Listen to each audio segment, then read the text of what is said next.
Hi guys, how's everyone doing today? Just gonna get started really quick. I don't have very much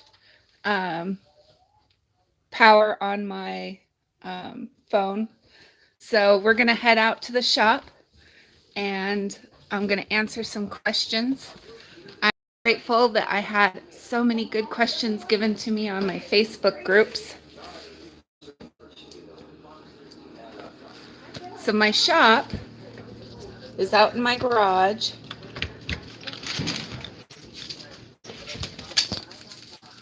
And you can see I have sheeting up just around the side portion of my shop.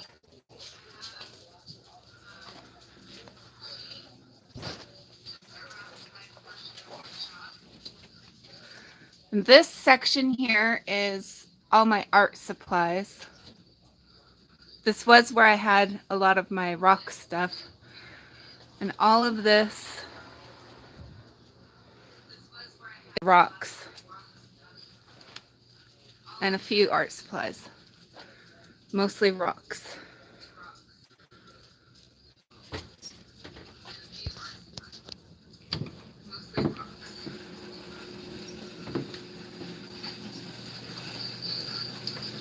We'll just step on in, show you around a little bit. Step on in, show you around a little bit. On in, show you around a little bit. On in,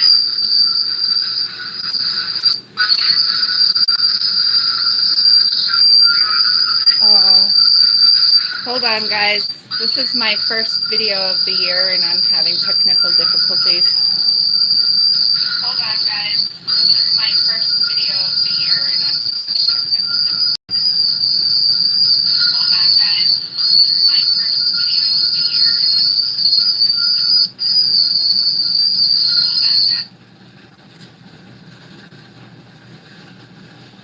Hold on, guys. Okay, so what I have here is just my workspace.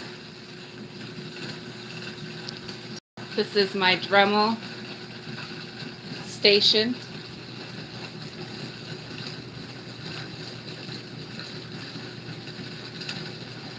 Right now I'm working on plates, and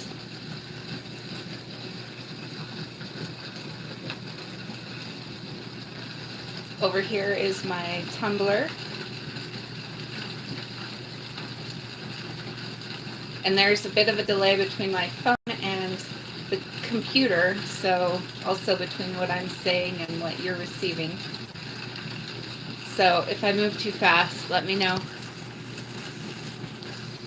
So this right here is something my husband made to hold my Dremel when I want to polish up against it really hard. But mostly I just use my flex shaft and my diamond tips. And one of the good questions I had was, what do I use to hold diamond tips? I have a 2x4 I just drilled a bunch of holes in. That works. I also have them hanging on the wall here. And then if you look over here, I have them stored in totes. And I have my polishing pads and mandrels separated from where I keep my diamond bits and burrs and sanding. So it's coming along. It's not quite where I want it. I'm going to get some pictures hung on the wall. I love skulls, so that's probably how I'll decorate out here. It doesn't really go with the blue color of paint, but that's what I got on sale for like $3 for a gallon. It was a good deal. I'm not sure how many minutes I'm going to be able to be live for. But I want to give a shout out to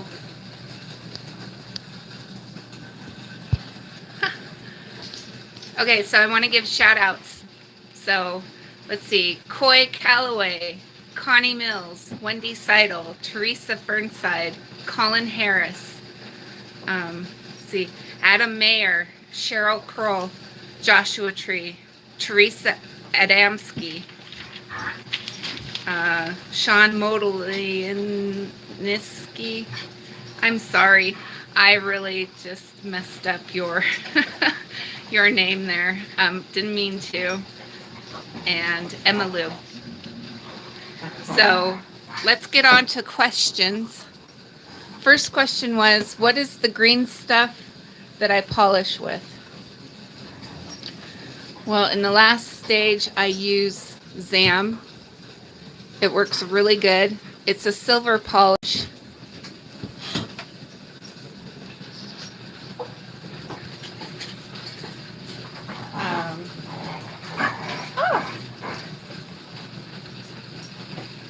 All right, so next time I gotta lock my dogs up because they're playing around in here and distracting me. So one of the things that was a question was my setup. So I want to show you on my setup here. I have a dowel that is attached with zip ties, and is what I hang my Dremel from. And then the cord to go in, I just drilled a hole in the side. And you can see I put some felt around it just to help keep the dust from blowing everywhere. And then right here I have a video on how to make this.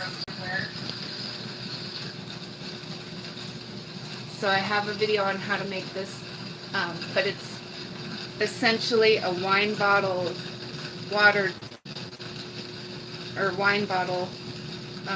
dispenser, and it works really great. And then I just drilled some holes in the top of the tub, and then coming down here in the back I have it attached. You see the back hole there? That's so that I can attach a air section to it. It actually hooks up to my vacuum cleaner.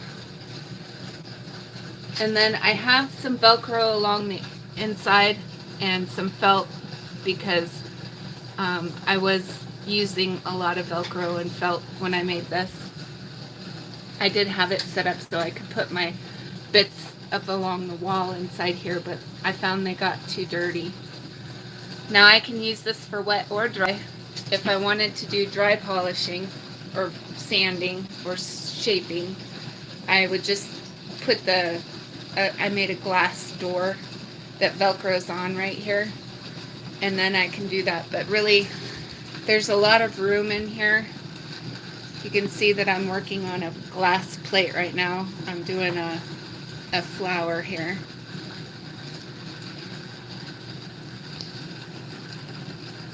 And then I have on the side, for when I have the glass door on, I have two armholes that I made so that I can reach through and work on the Dremel while it's in there.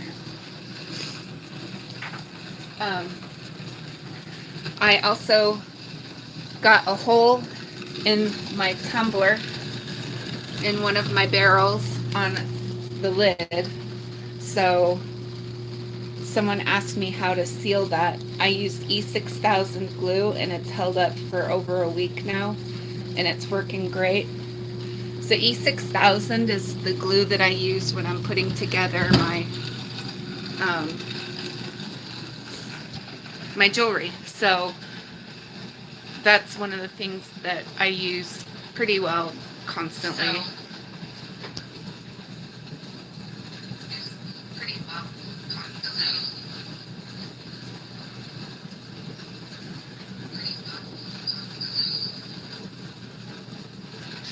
Okay, live video, first one of the year. I'm just a mess, but I'll try and get this out there for you guys. What's the easiest way to open a geode? That was Cheryl Crowell's question. And I would tell you the easiest way to open up a geode is with a tile saw. I have my tile saw here right now. And that goes into, I believe, Colin Harris's question about how when I work with my tile saw, how do I not cut my finger on the blade? How do I not chop my fingers off? Well, this is really just a grinding blade and it has diamond in it. I'll turn it on and I will actually stick my hand on the blade and show you.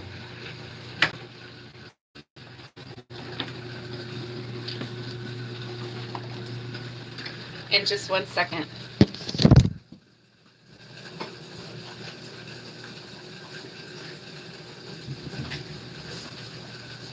Helps to have the machine plugged in.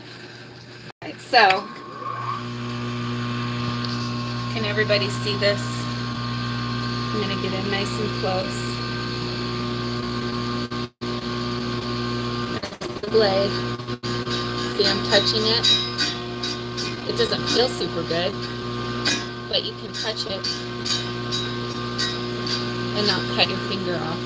Now, if you were to touch with, say, the hard part of your nail, well, your nail is always hard, right? But if you touch it with the hard part of your nail, it will cut the nail. So you do need to be pretty darn careful when you're messing around with that. Let's see, what's the next question? What mandrel tips do I use to polish? Excellent question. One of the things that you are doing to polish stones, you need to take your time and be very thorough and use as many steps as possible. That will give you the best polish, and I will show you right here. This is where I keep all my polishing mandrels and polishing bits. You can buy these on Kingsley North, and they work really, really great for polishing, or you can make your own like I have by taking the sanding Dremel bits. Let's see, I don't have any out right now, but they come in all different sizes up to 1.5 inches. And these are from Kingsley North Lapidary. And no, I'm not sponsored by them. But if you want to sponsor me, I would be happy to do it. Shameless plug. Another question I got was, what do I use for most of my carving? These are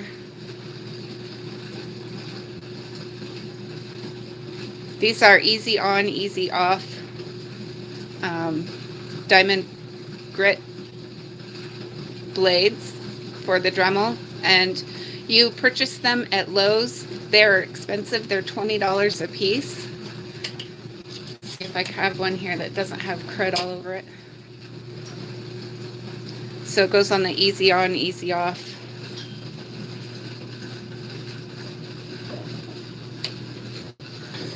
Thank you, Paul. You said I'm doing fine. Good video. Thank you. That means a lot. So I have been busy. I have a Patreon now. I'm going to start doing, I should have brushed my hair, but sorry. See my doggies in the background sniffing out rocks. They are such troublemakers in the shop. So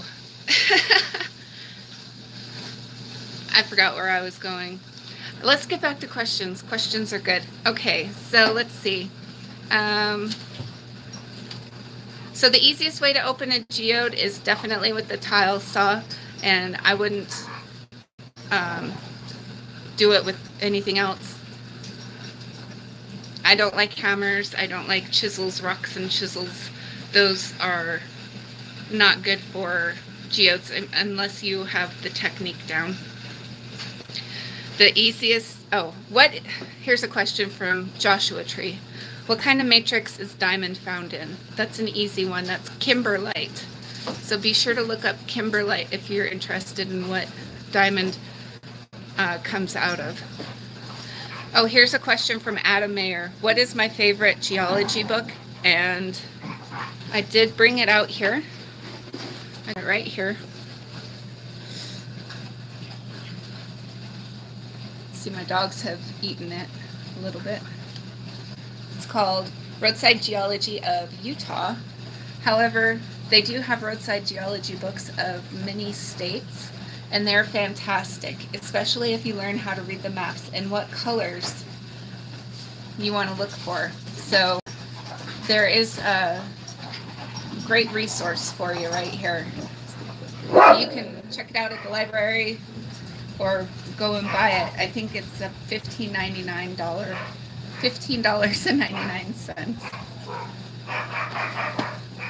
Do any of you guys have any questions? All 11 of you? Go ahead and ask them in the chat. And I do have the computer up so that I can see your questions.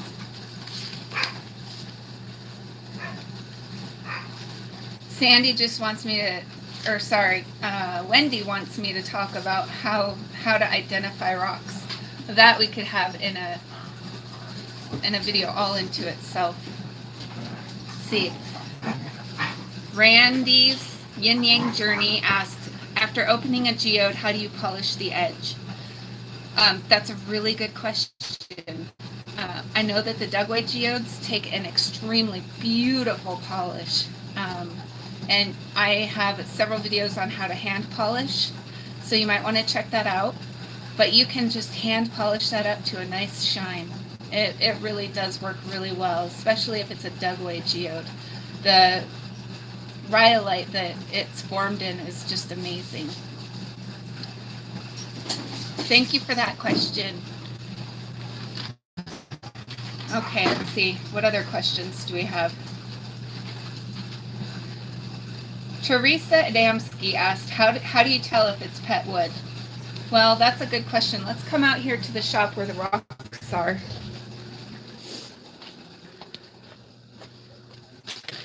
See, I have a whole tote full of petrified wood here.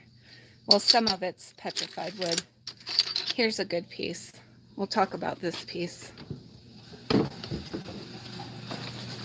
And I'll even oil it up so you can see its beauty.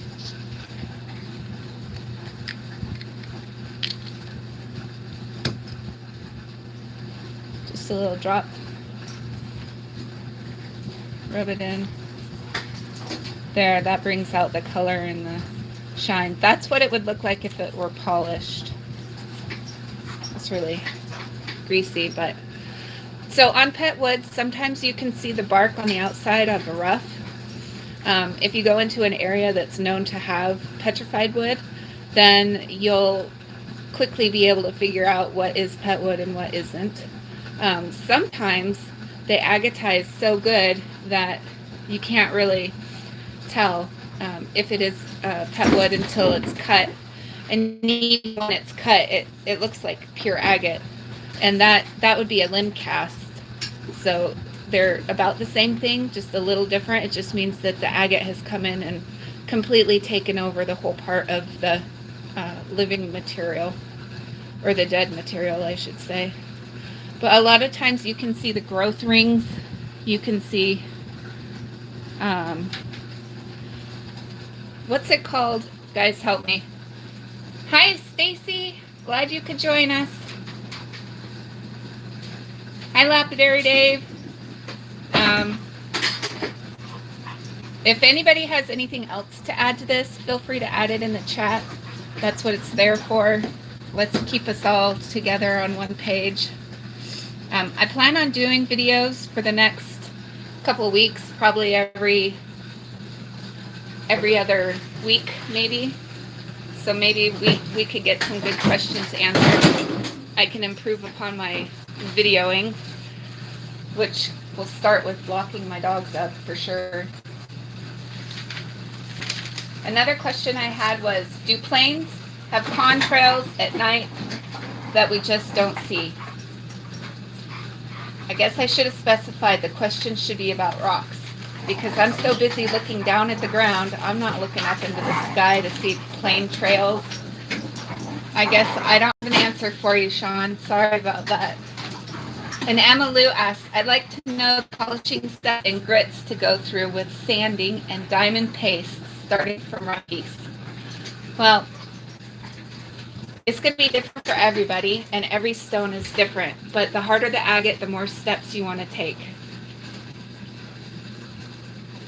So if that makes sense, you want to start with a grinding wheel like this on the easy release, and then go from there. After it's ground down, the next step is the smallest number grit with the biggest grit. So I would start at 60 or 80, kind of like when you tumble rocks. You start with the low grit and then you go up to the high grits. But the numbers are backwards. I never did understand that. So you start with 80, go to 120, go to 200, 300, 400. As many steps as possible just to keep all those scratches out so that you're not getting,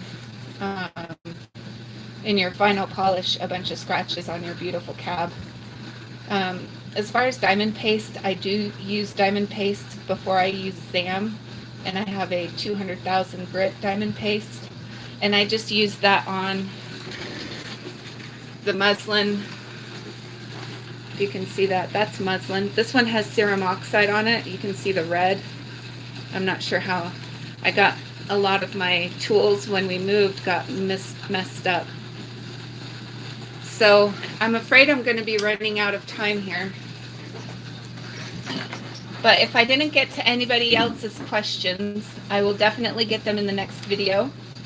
I appreciate your time. I appreciate you guys sticking with me through thick and thin. And this year has been terribly hard on my family just because I had back surgery and I've been out of commission for about a whole entire year. And I'm just now actually able to walk. Yay!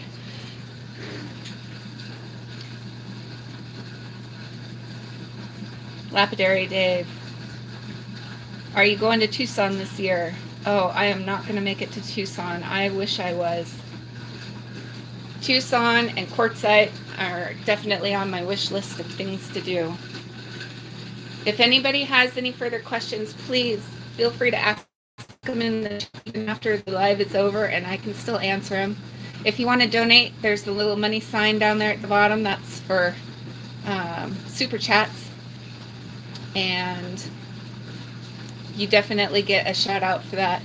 I appreciate everything you guys have done for me, and I look forward to this year being my year, this year being our year. So thank you guys for all your time. I hope you have an awesome day, and take care, okay?